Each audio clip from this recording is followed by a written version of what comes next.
Mutual fund investments are subject to market risks. Please read all the scheme related documents carefully. मी संतोष गोसावी एक SEBI registered mutual fund distributor आहे. हे विश्लेषण केवळ शैक्षणिक हेतूने केलेले आहे. आत्ताच एक इन्फ्लेशनचा डेटा हाती आला आणि त्या इन्फ्लेशनच्या डेटाच्या हिशोबाने आज सुद्धा आपलं इन्फ्लेशन रेट जो डिक्लेअर केला आहे हा साधारण 5.5 ते 6% दरम्यान डिक्लेअर केला आहे. मित्रांनो, तुम्ही जर आज 40 वयाचे असाल आणि तुमचा जर दर महिन्याचा घर खर्च तुमचा 30 ते 35 हजाराच्या रेंज मध्ये असेल तर तुमच्या वयाच्या 60व्या वर्षी तुमचा रिटायरमेंट फंड जर कमीत कमी तुमच्याकडे 3 कोटी असायला हवा हे गरजेचं आहे. कारण ह्या व्हिडिओमध्ये मी हेच तुम्हाला एंड पर्यंत जर तुम्ही राहिला तर तुम्हाला मी दाखवणार आहे की 3 कोटी रुपयांचं तुम्हाला गरज काय आणि 3 कोटी रुपये तुम्हाला कसे जमा करता येतात. नमस्कार मित्रांनो, माझं नाव संतोष गोसावी. मी एक रजिस्टर्ड म्युच्युअल फंड डिस्ट्रीब्युटर आहे आणि गेल्या 20 वर्षापासून जास्त अधिक काळापासून मी या क्षेत्रामध्ये कार्यरत असून मी लोकांना मार्गदर्शन करत असू की त्यांच्या आर्थिक उद्दिष्टांपर्यंत त्या लोकांना कसं पोहोचेल.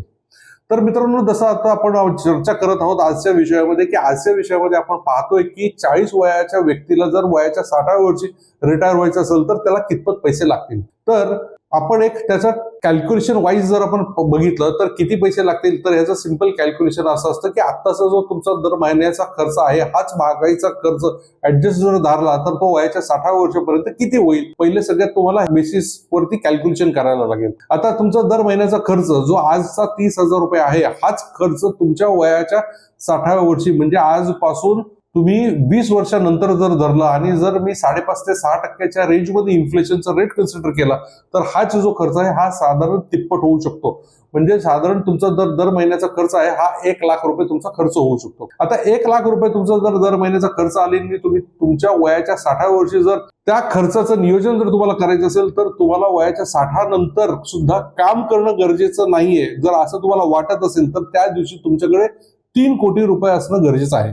आता 3 कोटीचा आकडा कसा आला की हे मी गृहीत धरला आहे फॉर द मोमेंट, हे अज्युम केलं आहे की तुमच्या वयाच्या 60व्या वर्षी तुम्ही रिटायर होताय त्यानंतर तुम्हाला दर महिन्याला 1 लाख रुपये असे 12 महिन्यांचे 12 लाख रुपये तुम्हाला लागतील. आणि हे पण अज्युम केलं आहे की तुमचं वय जर आपण 85 पर्यंत कॅल्क्युलेशन केलं की समजा जर तुम्ही वयाच्या 85 वर्षापर्यंत जगलात तर तुम्ही आर्थिक सुदृढ पद्धतीने तुम्ही जगू शकता आणि तुम्हाला कधी कोणावरती अवलंबून होण्याची गरज नाही, ऍटलिस्ट फायनान्शियली. म्हणून आता ते कॅल्क्युलेशन केलंय. ते कॅल्क्युलेशन अशाच पद्धतीने केलेलं आहे की दर महिन्याचा 1 लाख रुपये गुणिले 12 म्हणजे एका वर्षाचा 12 लाख रुपये खर्च आणि हे 12 लाख रुपये गुणिले पुढची 25 वर्ष म्हणजे 3 कोटी रुपयाचा खर्च. आता 3 कोटी रुपयाचा हा आकडा तर तुम्हाला कळाला.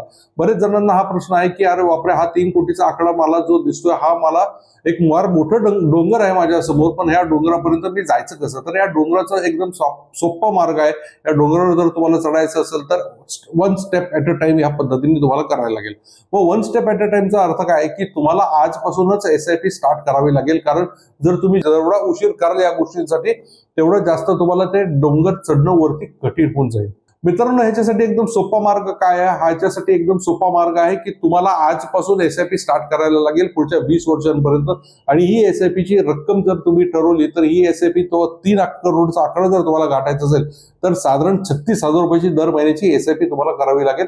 36,000 रुपयाची जर तुम्ही SIP स्टार्ट केली आजपासून 12% जर रिटर्न हिस्टॉरिकली आतापर्यंत जो दिलाय हा जर आपण धरला तर तुम्ही तो 3 कोटीचा आकडा गाठवू शकता. पण जर तुम्हाला असं वाटत असेल की तुम्हाला आता 36,000 रुपये भरणं हे थोडं अवघड जात आहे आणि हे थोडं शक्य दिसत नाहीये तर तुम्ही एक काम करू शकता. याच्यात अजून एक वेगळा मार्ग आहे, त्याला आपण स्टेप अप SIP म्हणतो.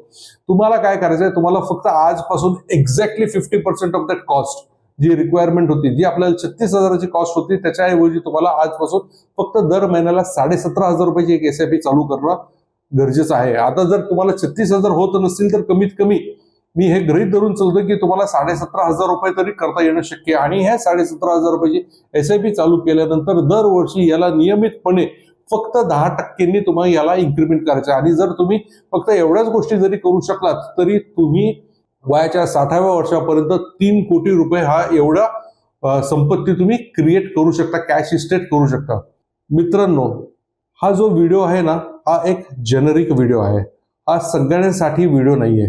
कारण मी व्हिडिओवरती बोलताना माझ्या समोर कोणी नाहीये, पण माझ्या समोर मी फक्त एक असं अज्युम केलंय की एखाद्या 40 वर्षाच्या व्यक्तीला वयाच्या 60व्या वर्षी रिटायर व्हायचं असेल तर एक अंदाजे किती पैसे लागतील. प्रत्येकाच्या आयुष्यामध्ये प्रत्येकाच्या इन्कमच्या हिशोबाने त्याचा मोजमाप हा वेगळ्या पद्धतीने होऊ शकतो. तुम्हाला जर माझ्याकडनं तुम्हाला एक्झॅक्टली किती पैसे लागणार आहेत ह्याबद्दल माहिती करून घ्यायची असेल किंवा माझ्या संपर्कामध्ये यायचं असेल आणि याच्यामध्ये तुम्हाला अजून अधिक माहिती करून घ्यायची असेल तर तुम्ही दिलेल्या नंबरवर माझ्या टीमशी कनेक्ट करा, माझ्या टीमला कॉल करा, मेसेज करा आणि त्याच्यानंतर माझी टीम तुम्हाला गाईड करेल आणि पुढच्या विषयाबद्दल आपण चर्चा करूया. तुम्हाला जर हा विषय आवडला असेल तर या चॅनलला लाईक करा, सबस्क्राईब करा आणि तुमच्या त्या मित्राला पाठवा ज्याला अजूनपर्यंत त्याला संभ्रम आहे की त्याला SIP जर चालू करायची असेल तर किती अमाऊंटची करायची. Mutual fund investments are subject to market risk. Please read all the scheme related documents carefully. मी संतोष गोसावी एक SEBI registered mutual fund distributor आहे. हे विश्लेषण केवळ शैक्षणिक हेतूने केलेले आहे.